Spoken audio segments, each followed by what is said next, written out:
जब यहां पे एक माहौल तैयार हो गया, हमारा मराठा समाज जब अतुल सावे के पूरे खिलाफ में चला गया, और जाना भी चाहिए, जिस जरंगे पाटिल ने मराठा समाज को बेदार किया, एक छोटे से गांव का एक मामूली सा आदमी अपने कौम के लिए, अपने समाज के लिए जब लड़ता है तो कैसा पूरा समाज आग बंद करके उसके पीछे चला जाता है।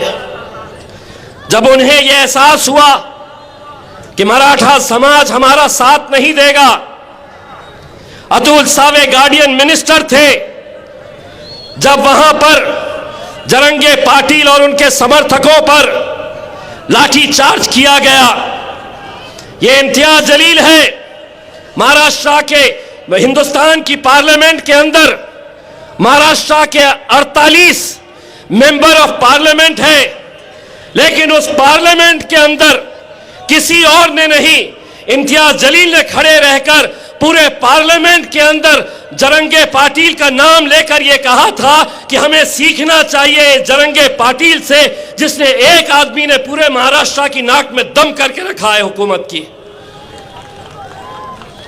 जरंगे पाटिल साहब ने यह कहा है कि हम उनका साथ देंगे जो हमारे मुद्दे को उठाएगा।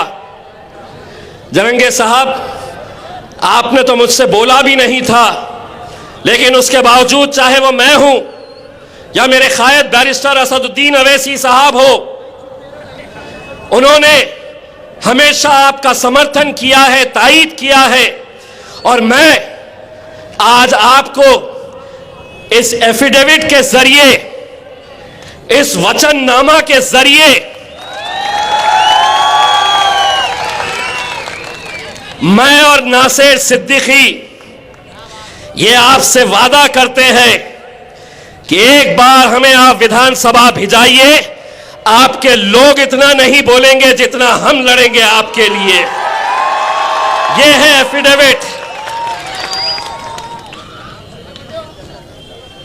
लेकिन अगले 2-3 दिनों के अंदर क्या क्या साजिशें होने वाली है, आप अच्छी तरह से समझ सकते हैं मेरे भाई।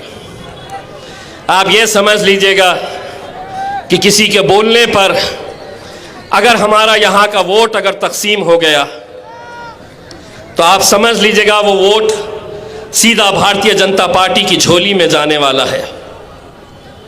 सरकार उनकी है, प्रशासन उनकी है, पुलिस उनकी है, हर तरीके से वो अपने बल का, अपनी ताकत का इस्तेमाल करने वाले हैं।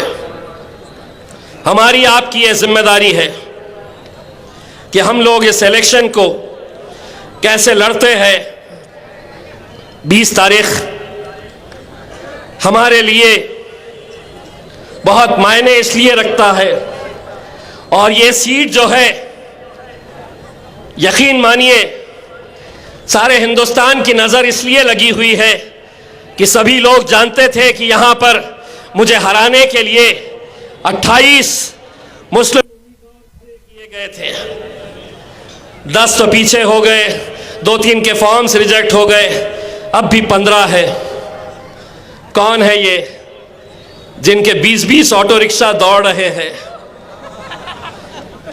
जिनकी सभाओं में, जिनकी रैली के अंदर 300-300, 500-500 वाली महिलाएं भी वहां पर साथ में घूम रही हैं? कौन दे रहा है ये पैसा? कहां से आ रहा है ये पैसा? हम सबको ये सब मालूम है। लेकिन अगर हम बढ़ गए तो शायद 5 महीने पहले जो हमारी ख्वाहिश थी,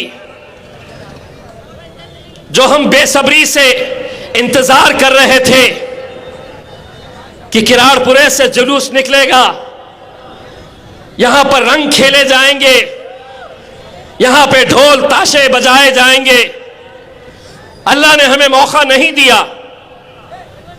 लेकिन हम अल्लाह की मसलहत, अल्लाह की रजामंदी, जो भी फैसला है, मैं हमेशा ये बात कहता हूं, हमारा काम सिर्फ मेहनत करना है, जीत और हार का फैसला मेरे भाई अपने रब के ऊपर छोड़ना।